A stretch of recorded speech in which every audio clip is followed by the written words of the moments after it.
Assalamualaikum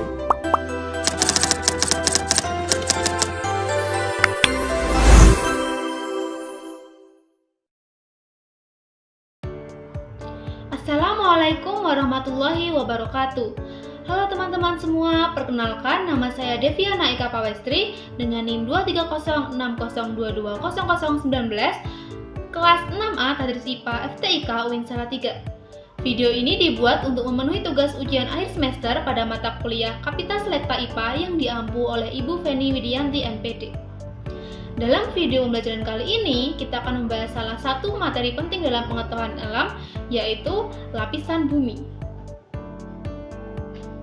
Materi ini tidak hanya penting untuk kita pahami secara ilmiah, tetapi juga bisa kita kaitkan dengan nilai-nilai keislaman sebagai bentuk refleksi keimanan terhadap kebesaran Allah Subhanahu wa Ta'ala yang menciptakan alam semesta ini begitu sempurna. Yuk kita simak penjelasan lengkapnya dalam video ini. Semoga bermanfaat dan menambah pemahaman kita bersama.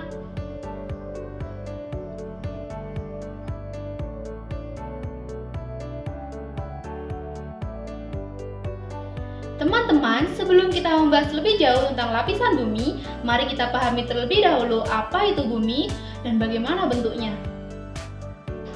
Bumi adalah salah satu planet dalam tata surya yang menjadi tempat tinggal bagi seluruh makhluk hidup. Allah Subhanahu wa Ta'ala telah menciptakan dengan sangat sempurna agar dapat menunjang kehidupan mulai dari udara, air, hingga tanah yang kita pijak. Secara ilmiah, pengertian bumi adalah planet ketiga dari matahari yang memiliki atmosfer, permukaan padat, dan air dalam jumlah yang besar.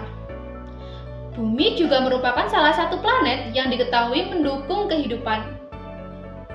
Lalu, bagaimana dengan bentuk bumi? Dahulu, banyak orang yang mengira bahwa bumi itu datar. Namun, seiring perkembangan zaman dan juga ilmu teknologi, para ilmuwan menemukan bahwa bentuk bumi adalah bulat pepat atau disebut dengan geoid. Artinya, di bumi hampir bulat sempurna, tetapi ada sedikit pepat di kutub dan agak menggembung di bagian khatulistiwa. Hal ini dibuktikan melalui pengamatan satelit dan misi luar angkasa yang telah memotret bumi dari luar angkasa. Dengan mengetahui bentuk dan karakteristik bumi, kita bisa lebih memahami bagaimana lapisan-lapisannya tersusun dan bagaimana luar biasanya ciptaan Allah Subhanahu wa Ta'ala yang satu ini. Sebelum kita masuk ke penjelasan lebih detail, perhatikan peta konsep di samping ini. Nah, lapisan bumi dibagi menjadi 3 bagian utama, yaitu atmosfer sebagai lapisan gas pelindung bumi, litosfer sebagai lapisan pada tempat kita berpijak, dan hidrosfer yang mencakup seluruh perairan di bumi. Teman-teman, sebagai seorang muslim, penting bagi kita untuk memahami bahwa ilmu pengetahuan bukanlah sesuatu yang terpisah dari keimanan. Justru, Al-Quran telah banyak mengisyaratkan tanda-tanda kebesaran Allah Subhanahu wa Ta'ala dalam penciptaan alam semesta, termasuk bumi dan segala lapisannya. Nah, ini merupakan integrasi keislaman dari Al-Quran Surat Al-Baqarah ayat 22. A'udzubillahi minasyaitonirrajim. Bismillahirrahmanirrahim. Alladzi ja'ala lakumul arda firasyan was samaa'a binaa wa anzala minas samaa'i maa'an fa akhraja bihi minats thamrati rizqan lakum. Fala taj'alu lillahi andada wa antum ta'lamun.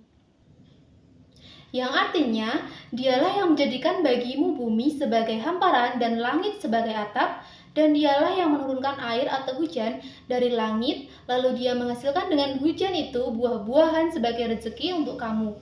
Maka, janganlah kamu mengadakan tandingan-tandingan bagi Allah, padahal kamu mengetahui.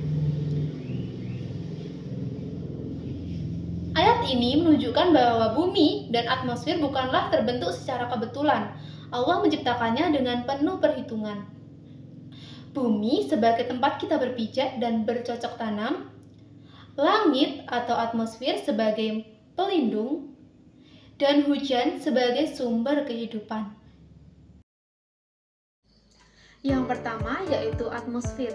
Atmosfer merupakan lapisan gas yang menyelimuti bumi tempat terjadinya cuaca, dan pelindung bumi dari radiasi. Nah, atmosfer ini memiliki komposisi gas, nitrogen sebesar 78%, oksigen sebesar 21%, dan gas lain sebesar 1%. Atmosfer ini memiliki fungsi yang pertama, melindungi bumi dari sinar ultraviolet. Yang kedua, menjaga suhu stabil. Yang ketiga, mendukung kehidupan melalui oksigen. Pada atmosfer memiliki beberapa lapisan. Yang pertama, troposfer. Jaraknya kurang lebih 6-20 km dari permukaan bumi. Ciri utamanya, tempat terjadinya perubahan cuaca. Nah, faktanya, semakin ke atas, suhu udara akan semakin menurun. Kemudian kegiatan yang terjadi di pada lapisan ini adalah adanya awan, hujan, badai, petir, dan juga penerbangan pesawat komersial. Nah, batas atas dari lapisan ini namanya tropopause. Lapisan yang kedua itu ada stratosfer. Jaraknya kurang lebih 20-50 km. Ciri utamanya terdapat lapisan ozon yang melindungi bumi dari sinar ultraviolet. Faktanya, semakin ke atas, maka suhu meningkat karena penyerapan sinar matahari oleh ozon. Nah, dalam lapisan ini tuh ada kegiatan yang terjadi yaitu penerbangan balon cuaca. Batas atas dari lapisan ini namanya stratopause. Yang ketiga itu ada lapisan mesosfer. Kurang lebih jaraknya 50-85 km. Ciri utamanya tempat terbakarnya meteor. Nah, faktanya suhu akan menurun drastis hingga sangat dingin. Peran penting itu adalah melindungi bumi dari batuan luar angkasa atau meteor agar tidak sampai ke permukaan bumi. Nah, batas atas dari lapisan ini namanya mesopause. Lapisan yang keempat yaitu termosfer atau ionosfer yang jaraknya kurang lebih 85-690 km. Ciri utamanya tempat terjadinya aurora dan orbit satelit. Fakta, suhu meningkat drastis karena penyerapan radiasi matahari. Nah, di sini biasanya terjadi pemantulan gelombang radio atau disebut juga sebagai ionosfer. Nah, batas dari lapisan ini dinamakan thermopause.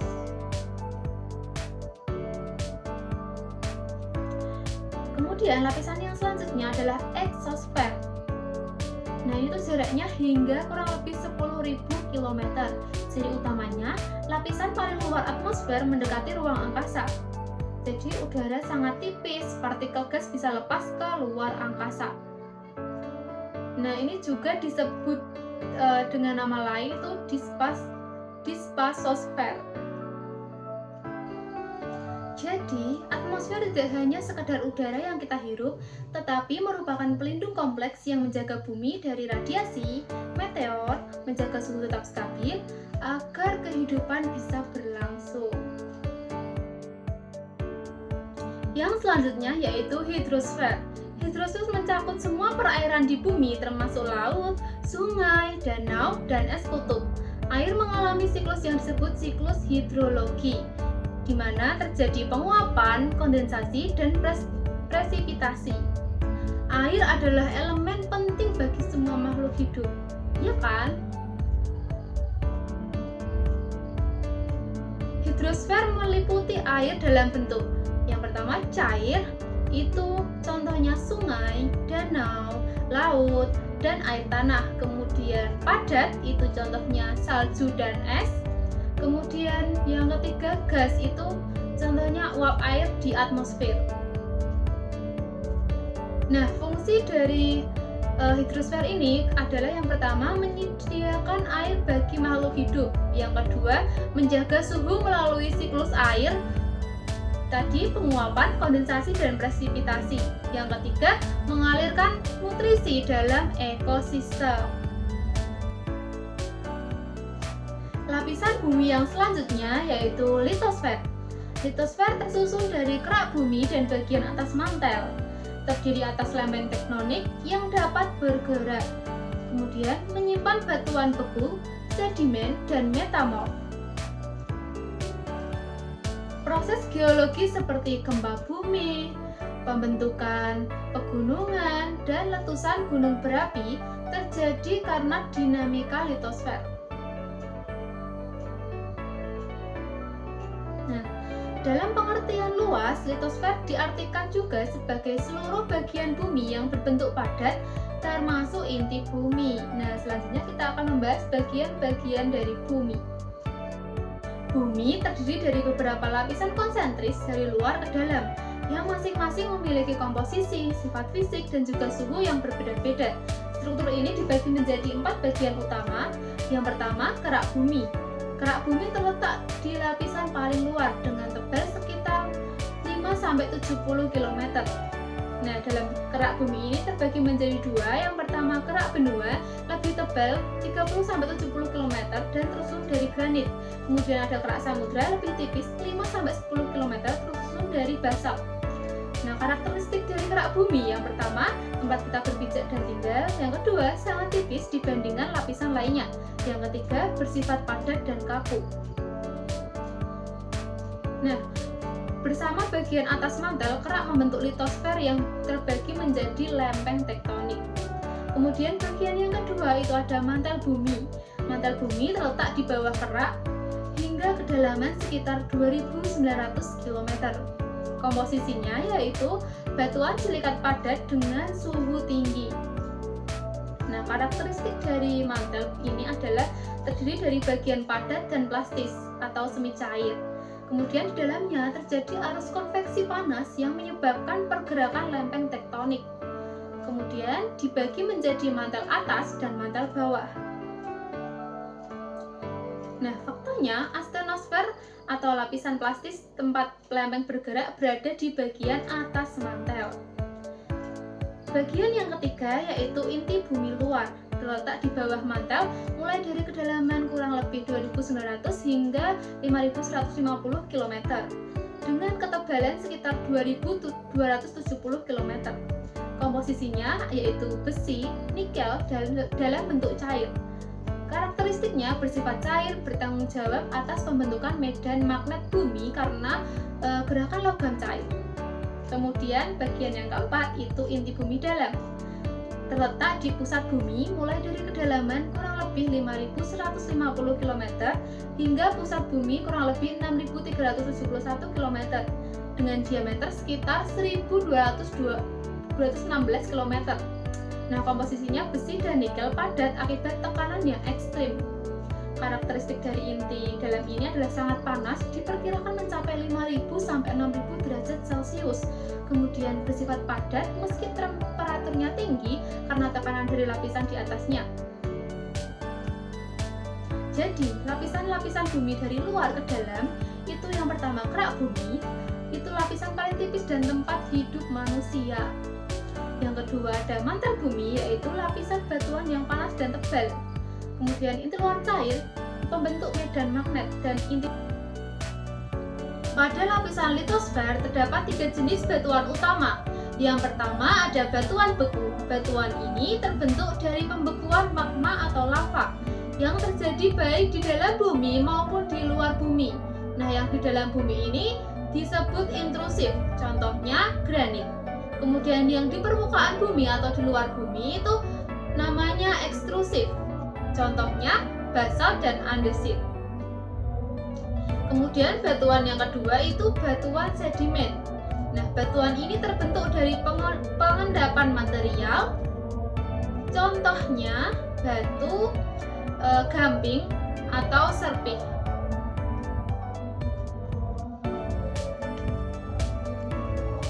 Kemudian batuan yang ketiga yaitu batuan metamorf. Batuan ini merupakan hasil transformasi batuan akibat tekanan dan panas yang tinggi. Contohnya ada marmer dan gneis. Yang selanjutnya perubahan bentuk muka bumi. Perubahan bentuk muka bumi adalah pergeseran atau pembentukan ulang permukaan bumi akibat proses-proses alami yang terjadi secara internal dari dalam bumi dan juga eksternal dari luar bumi. Proses ini terjadi secara bertahap atau tiba-tiba dan membentuk penampakan alam seperti gunung, pantai, lembah, dan sebagainya. Perubahan bentuk muka bumi terbagi menjadi dua proses. Yang pertama, proses eksogen atau dari luar bumi. Proses ini berasal dari gaya luar seperti angin, air, suhu, dan aktivitas organisme. Yang pertama ada pelapukan. Pelapukan merupakan proses penghancuran batuan menjadi bagian yang lebih kecil. Terbagi menjadi 3 jenis, yaitu fisika atau mekanik, yang dikarenakan suhu atau pembekuan air. Kemudian kimia, dikarenakan reaksi air dan gas terhadap batuan. Kemudian biologis, itu oleh akar, tumbuhan, dan mikroorganisme.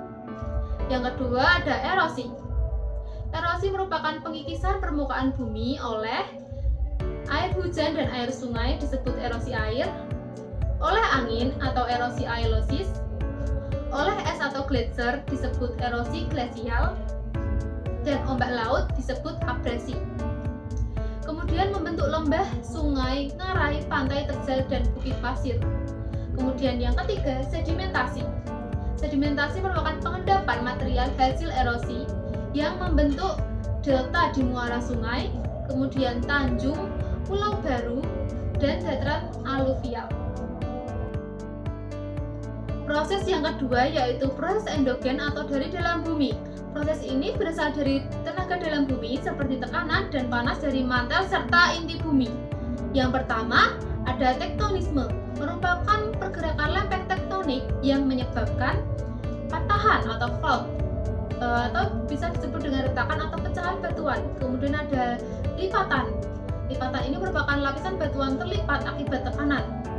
Nah, dampaknya itu bisa terbentuk pegunungan, lembah patahan, dan juga sesar. Kemudian yang kedua ada vulkanisme. Vulkanisme merupakan aktivitas naiknya magma dari dalam bumi ke permukaan yang menghasilkan bentuk permukaan baru seperti gunung berapi, berbentuk kerucut perisai atau kaldera, dan juga lahar serta lava. Nah, contohnya Gunung Merapi, Gunung Krakatau. Kemudian yang ketiga, gempa bumi atau seisme, getaran akibat pelepasan energi dari dalam bumi yang dapat mengubah permukaan bumi seperti tanah amblas, longsor, retakan besar.